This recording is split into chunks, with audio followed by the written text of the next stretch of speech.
Welcome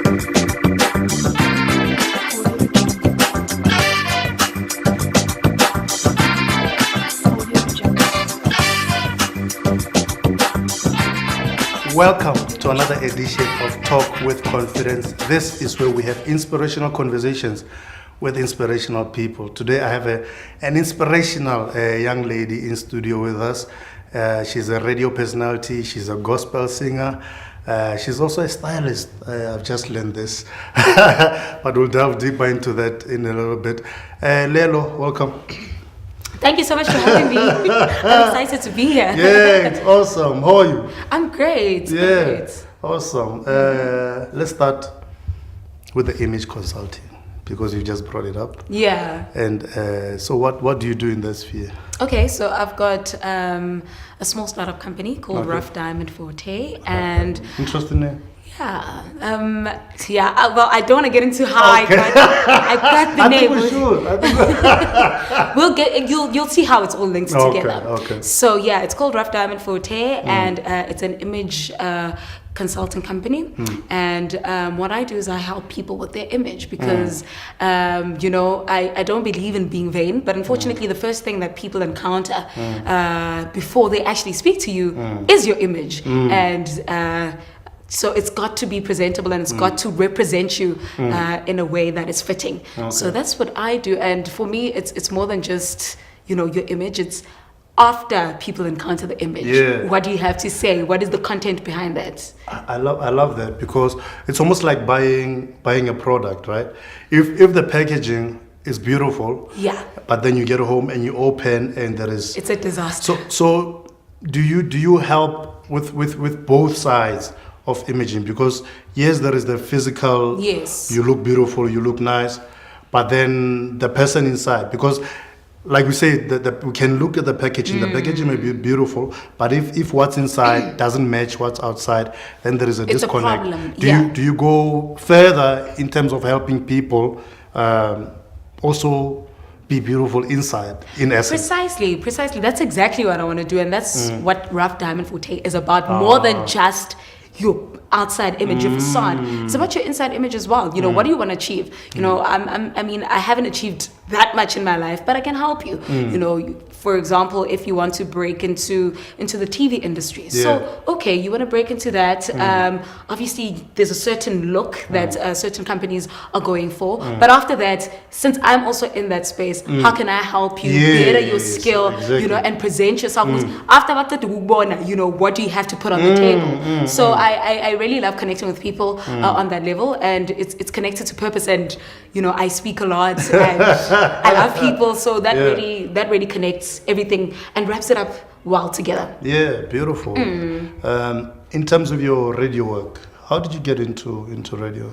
So the radio story it was a coincidence actually. Okay. It's always so funny how a lot of things in my life come together. Were a coincidence. I don't believe in coincidence, but obviously from my perspective, I think, it's just a coincidence. And it's been a lot of factors in play, and God finally bringing me to a certain point. Beautiful. So there was an audition that was posted up by Nombulelo on Facebook. I think she's Miss Second Princess of Miss South Africa. She's from Alex, Yes, a friend of mine. So she posted it up that Alex FM was looking for some radio personalities. And in fact, my Saturday was very busy that day, but I decided, let me go and, just try it out. I was still busy with school as well. I was at UJ. Okay. I went, I auditioned. It was for a feature called Future Leaders. On the afternoon drive, it was a 1 hour, once a week feature on the show. So I got into that and I did that for about a month. And then the producer of the drive time then approached me and said, look, we don't have a co-host on the drive time and I think you're absolutely awesome. So can you, would you be interested in co-hosting the drive time? And I was interested. I was like, yes, I'd definitely love to. So then I was on the drive time for a couple of months and then I moved to the morning drive with Sia. So that's where I am right now, and it's been a great experience. Was radio part of the plan? Radio in itself was not part of the plan, but media was part of the plan. So I wasn't 100% sure what path exactly I would take. Obviously I've always been interested in television, but radio is just a sub part of communication. Yes. So I hadn't really thought that deep. Like I said, I was still at UJ, still studying. So I hadn't thought that far. But I knew that I definitely want to be in the media space. So I was excited to be there and just to share information. That platform where you get to inspire other people and you get to share information that will help them empower themselves and become better people was really exciting for me. So I love it. And it's new every day. Yeah, it's fresh every day. Exactly. Spontaneous. Exactly. And you've touched on something that I want us to dig into. Purpose, empowerment, upliftment. I listen to the show. Oh, you do? And a lot of times the content that you project, you can hear that, okay, this is content with purpose.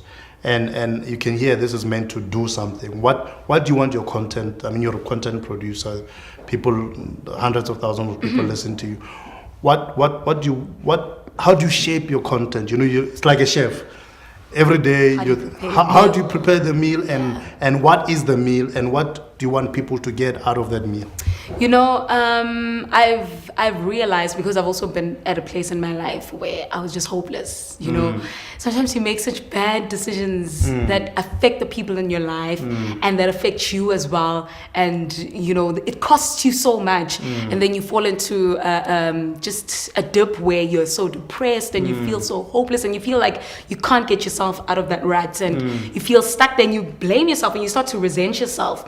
So my message and just what I would like people to resonate with or to grasp from whatever I speak about is there is hope and that your decisions are important. The decisions that you make now affect your tomorrow. You know, it's like planting seeds. You know, Sia and I always make that analogy of planting seeds. You plant seeds today, but you use the shade many years from now. So you need to be aware of the kind of seeds that you're planting. And sometimes you're planting bad seeds and you're not even aware of that. So I'm trying to make people aware of what kind of seeds are you planting, and just to help them, you know, like I said, regain hope and realize that time goes on, like life really does goes on, and as time goes on, you don't have to, you know, stay in the past and dwell on the mistakes that you've made. We all make bad mistakes, and a friend of mine once made an example, Yoguti, you know, when you make bad mistakes in life and you lose an investment, for example, you make a bad decision, and you had good intentions, you know,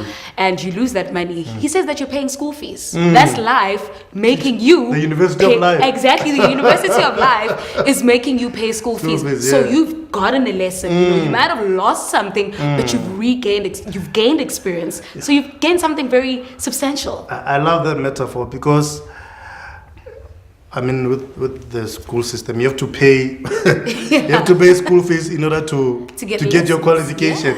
And do you believe some of the things that, you know, the bad mistakes that you've made have in some way helped you or qualified you to be able to teach people about certain things that maybe without having made those mistakes you wouldn't have been able to? 100%. It's easy to judge people if you've never been, you know, in their situation. Like I remember being younger, being very naive, being that kind of person who says, I will never do 1, 2, 3, 4, you know. And it's easy to say that if you've never been there.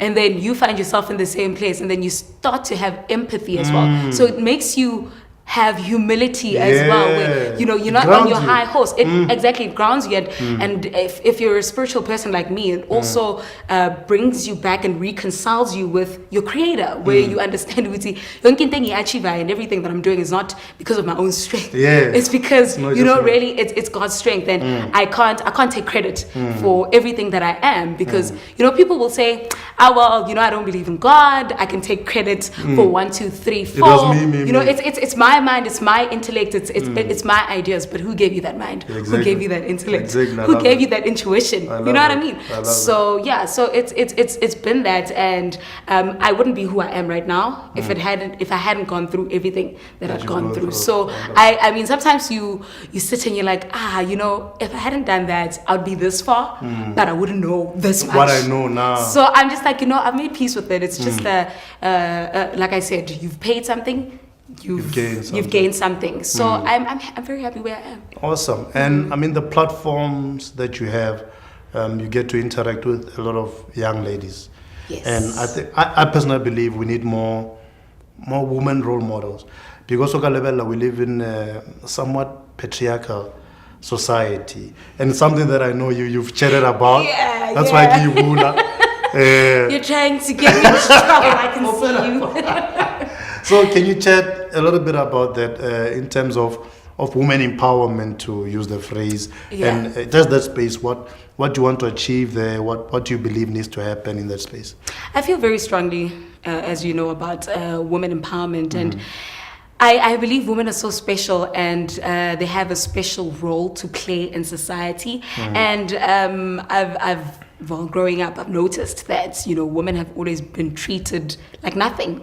And I don't come from a home like that. Like, my parents are my role models, and my mom, albeit she's a traditional woman, but she's always been very outspoken about her dreams and what she feels and what she'd like to achieve. So that also rubbed off on me. And also to grow up with a father figure, really supportive, loving dad who is there 24/7 looking out for you. I wanted to post this on Facebook the other day that, good dads sometimes can produce feminist daughters because they empower you. But okay, not feminist, because I'm not a feminist, but I am pro women empowerment. So I really wish to live in a world where, women, albeit, we can never be equal as human beings, it's very hard to reach a place of equal sonke, but we can share the same rights and we can have the same opportunities, and I don't have to be looked down upon just because I'm a female. I've got great ideas as well as a female. So I really wish we get to a point where women are taken seriously, and it's not just when you see me, you don't see a piece of meat. Also being in business, I've had a lot of encounters where, you've got great ideas, but I'll be like, okay, I can hear what you're talking about, but can we get to the other part? And you're just like, but I'm not here for that. So I wish people could move away from that and start treating women with respect and the dignity that they really deserve. I love that. I love that. And in terms of your music, you're you're multi-talented. You're juggling many balls. In terms of your music, you're a spiritual person. And the music, the genre that you do is gospel. What got you into that? So I got saved. I'm not ashamed of speaking about my spiritual journey, because if people want to know about me, then they need to know all of me. Exactly. And that's the essence of who you are. Exactly. So I got saved at the age of 8, and I was just crazy about Jesus. I was like, ooh, Jesus. But you get saved and you're little, and you're saved, but you don't come to the knowledge of the truth. So you don't really break down the word, and get to know God better. You're just saved. So we are cool, and you're in church. You grew up in church. You were born in church, and then you just do things as a church goer and as a church child. The rituals. Just the rituals. Exactly. You become just a traditional Christian. But I remember at the end of grade 9, when I was going through some bad depression, because I used to, I have never really shared this story on this kind of platform, but I'll share it now, because in high school, when I started high school, it's a very hard story to tell, because I don't know if other people have had the challenges that this particular challenge that I've had. And I went as far as stealing my parents' money, school fees. Wow. Do you understand that my parents were giving me money every month to go and pay school fees? And your parents don't think so you're there every month, you're taking this envelope, you're not giving it to the finance office, you're taking that money because you're tempted, and there's a certain lifestyle and a certain level that you also want to maintain. You've got peer pressure and all of that. To dress like the other children. Yeah. Well, not dress, because I couldn't buy stuff like that, because my parents would catch me out. So it was just that. Hey, criminal. That's who I criminal. Anyway, the Lord has really delivered me from that. So I had just My parents had just found out after 2 years that I was doing that. 2 years, wow. 2 years, guys. Okay. And that was a lot of Yeah. money. It was a lot of money. So they had just found out, and you can imagine how disappointed they were. They were mad. And my dad believes in corporal punishment, like with all of his heart. Don't spare the rod. Don't spare the rod. No, you must teach a child. Yeah. So my dad is that kind of person. But during that, when he found out, he didn't smack me. My dad was just like, you're not my daughter anymore. Wow. That broke me because my dad and I are very close. Like, I was just so depressed, and I felt so much regret. I was like, I shouldn't have done that. Tried to commit suicide. Oh, wow. So funny thing is, I took my mom's contraceptive pills. I didn't know they were contraceptives. Oh, wow. And I tried to kill myself. I took all pills, drank them, Wow. and then I only realized, like, when you're older and you're like, I What couldn't am I have died. In fact, those pills just played with my chemical balance. Yeah, you're a bit moody that week. Yeah. Exactly. I was probably just more Why is moody Lelo there. so you moody know, this week? yeah. So when I was just trying to recover from that and just trying to reconcile, I was in bed, just sitting there, feeling really, really just down. And the word of the Lord came to me and said, "My grace is sufficient for you." Yeah. I was like, my grace is sufficient for you. I had never read that verse, but it just kept coming back. And then I went, looked it up, and I read it. My grace is sufficient for you, for my strength is made perfect in your weakness. Yeah. And I was like, I gave God a challenge. I was like, Lord, people talk about you. They say you're such a great God. They say you're able to do 1, 2, 3, 4. I'm giving you my life again. I'm reconciling with you. I'm reconnecting with you, and I'm trusting you with my life. And I just want to see what you're going to do. Please help me. I'm so broken. I'm so messed up. But please help me. And from that day going forward, it's my walk with the Lord has been amazing. And that's why I do gospel. Like I said, for me, it's about sharing hope. And gospel allows me to give people what I believe is the real essence of hope. Not hope that is just passing, but hope that is real. Hope that can quench, that thirst that you have on the inside. And you're like, I've got this thirst on the inside. I have this longing for something that I don't know. Yeah. I want to give you that very thing, which is Jesus. So that's why I love doing gospel music. And I can't see myself doing anything else. Of course, I work with different artists, people in circular music as well, because music is broad. But as a Nombulelo, I represent the kingdom, and I sing gospel music because of that precisely. That's beautiful. I understand you also had a show at Rhema. Yes, Can a you couple talk- of months ago. Can you talk a little bit about that? How was the Yes. experience? How did that come about? Okay, so I had a show at the end of April. It was at Rhema, and it was titled Remade, because you walk with God, and because relationships are a journey. There's ups, there's downs, and you realize with I'm actually weak in certain areas. You make mistakes here and there. So I just wanted to share my journey of being remade consistently, and just my relationship with God. So it was at Rhema. It was really wonderful. I sang my own music that I write. Also had songs that I sang that were written for me by my friends. So it was a really beautiful night of worship. I had so much fun, and it taught me so much. It taught me people relationships. Working with people is hard. Being the leader or the boss, sometimes you envy it, and you're just like, give it to my boss. And then you realize, there's so many different characters that you have to work with. There's so many logistics that you have that you don't even think of when you are there in the background backing. And then you realize this is actually a lot of work. Being a leader takes so much accountability. It just taught me so much, and it was an investment. Every time I do these kind of things, I don't expect a monetary return per se, but I do want to break even so that I can pay my bills, like I have to pay everybody that's there. So my challenge with that particular event was that turnout was bad. So now I'm sitting there. I had a budget, but sometimes you are playing that and then it costs your budget. So I'm sitting there with some debts. I'm freaking out. And already Labanting Sebenza are some very difficult characters to work with. So they're not that understanding. They won't write it off. No, and it's not about writing it off. For me, it's just about, it's about communicating. If I can communicate and say, on a particular day, this is what I intend to do, then for me, I think that's fair enough. So, but, they were not that understanding. So, the calls kept coming in like this. And I was just, I switched off my phone, pretended as if it's nyakile. I was just sad. And because I also understand the situation that they're in. I also back other artists. And I don't want stories when it's time to pay. I want you to pay me when you say you're going to pay me. So I understood and I felt bad. I felt so terrible. I was like, what am I going to do?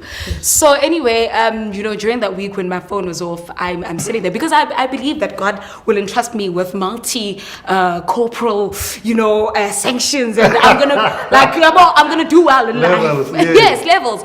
So I'm sitting there and I'm like, Lelo, if uhlulwa ukudila the situation engaka, this is just a couple of thousands.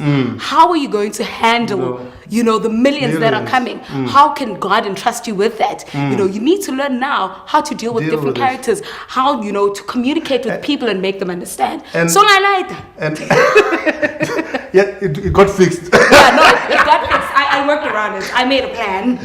and for me, I paid them. That's important.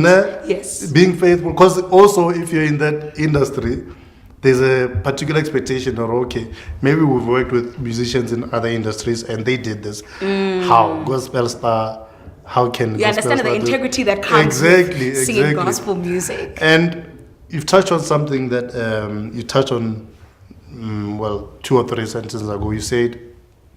You said what are school fees, and do you believe or that situation it's also school fees in a way, or okay, how do you tackle things like this? Because but the amount of money you get paid depends on the level of problems that you're able to solve. The bigger the problems you can solve, the more money you can that comes to you. And so maybe it was a test for you, Gore. This is the thing. Yes, you've seen your destiny. To the level, what levels God is going to take you to. But are you able to go through grade 5 before we take you to university? 100%. 100%. Yeah, you learn, because also the other thing, so you see, wow, I just lost. But like I said, for me, I've gained experience, and I'm not afraid of paying that school fees. In all honesty, because I believe I'm resilient and I can always bounce back. Exactly. You remind me of a story I read here, Tyler Perry. So Tyler Perry, years ago, when before he was known, before he was before he became Tyler Perry. Funny how he wasn't Tyler Perry before. He was Tyler Perry, so there was a different Tyler Perry to the Tyler Perry. So when he was first Tyler Perry, he took all of his savings. I think it was about 12,000 US, and he booked his first show. He knew that he wanted to go into entertainment, he wanted to go into movies, he wanted to be big. So he had the vision, but he was in a place of starting. He had the seed, he didn't have the forest yet. And he booked a theater, and he spent all of his savings on that, and 12 people showed up. So he didn't even break even. He was in a similar situation. Yeah, basically. But for years, I think for about 5-6 years, he ran the same show. He just tweaked it, refined it. And going from there, where he couldn't even break even on a show, today is worth about, I think the last figures was 700 million US.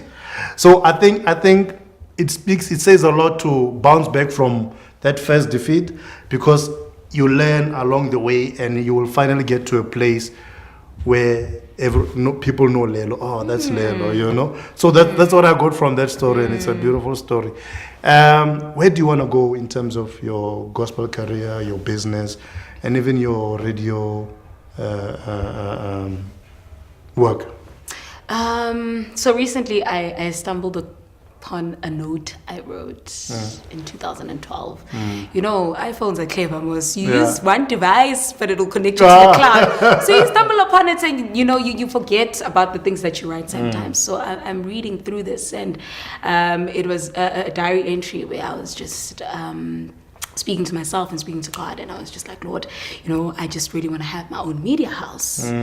Eventually, that's what I want to do. I want to be a name that will be reckoned with in the media industry. So that's exactly where I'm headed in my career. I'd love to move to a bigger station. I'm at Alex FM, and it's been a great platform to work at and make mistakes, because ufunda khona vele, ufunda lokhu hamba. That's how it is. Ufunda lokhu hamba. So it's been an incredible platform, especially because it's a community radio station, and you get to deal with real on the ground issues. Exactly. So I'd like to, in the near future, move to another bigger commercial radio station, to see another side of it, because you've got to learn the business in it, before you step out on your own, so that you know what you're dealing with, and you just know the dynamics of the business. And then in terms of my musical career, I'd like to record next year. Like my heart is so set on recording. I feel like this is the season to do it. I want to catch the wave, and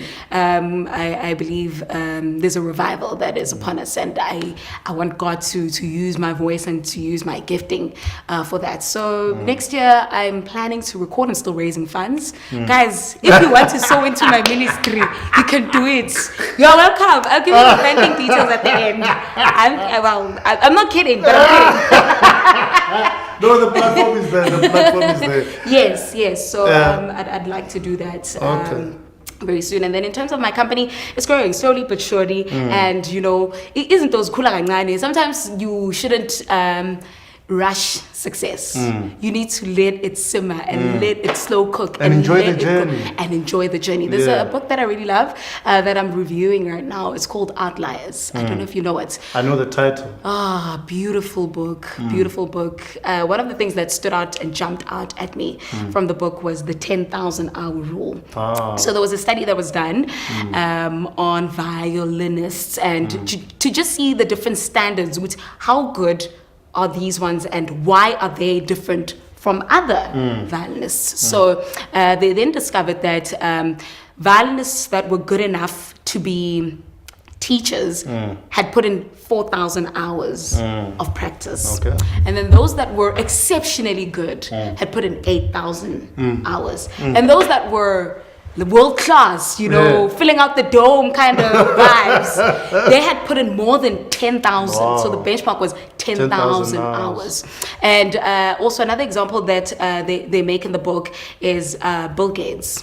How Bill Gates encountered his first computer at the age of 10, and it changed his life. Those are the years that nobody speaks about when we talk about Bill Gates. How he spent his summers not outside playing with the other kids, there learning how to programming. In the hours. Exactly. He was so enticed and so engrossed in this programming thing. He did it day in, day out, hour after hour after hour. And those are the things we don't know about. We see him and we think, drop out overnight success. No, he's been programming, for most of his childhood. And the fact that he encountered that computer for the first time, it changed his life, and he started to put in the hours.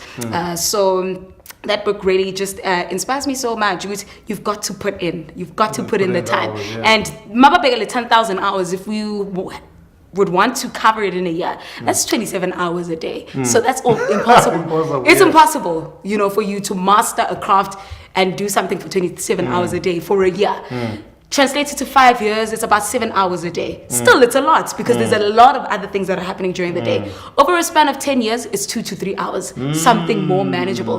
That shows you that success takes time. For you to master your craft and be exceptionally good at it, it takes time. So it's a process. So you see, 10 years, you're spending 2 to 3 hours a day putting in that work. After 10 years, you start to see things. And sometimes, when you start hitting the ground, when you hit the ground and you start running, you've got so much energy and things are coming together, things are happening. And then the progress or what you think would be your return starts to slow down. And then you're like, Mara, this thing is not working. It's working. You're still putting in the hours. It's a process, and there are ups and downs. It's not going to be platonic. So you need to understand that as well. So I really love that. And most people basalagwa on the dip. So you need to be persistent enough to get past the dip, because a lot of them stay there. So when you must be exceptional and so persistent that you pass that dip. So I just, like I said, with my business, I'm just taking it one step at a time, getting myself mentors, people that will teach me the business, people that will show me how to run the ropes, and how to do this thing, because obviously I don't know it. I need experience. So yeah, I'm willing to learn. This morning you were talking about midwives, and those are the people that are the mentors, the friends or family or close people, just people in your life that are helping you birth your dream, birth your success. Who are the midwives in your life? The midwives in my life, I've got a brother and friend. His name is Nombulelo Tshefu. Absolutely amazing guy. You know, I thank God for him all the time, because he believes in me more than I believe in myself. And you're just like, but you're exaggerating. I'm not that great. Like, I'm great, but I'm not that great. You know? So he's that kind of person. He just really encourages me so much. And he's not just my cheerleader. He criticizes me as well. Yeah, you need that. Yeah. You need somebody who's gonna, like, no, if you continue with this habit, you are going to stifle your growth, and you're not going to get to where you want, and people, it's gonna overshadow all this greatness. So you have to work on that. I love you, man. I'm gonna tell you the truth. You have to. He confronts me.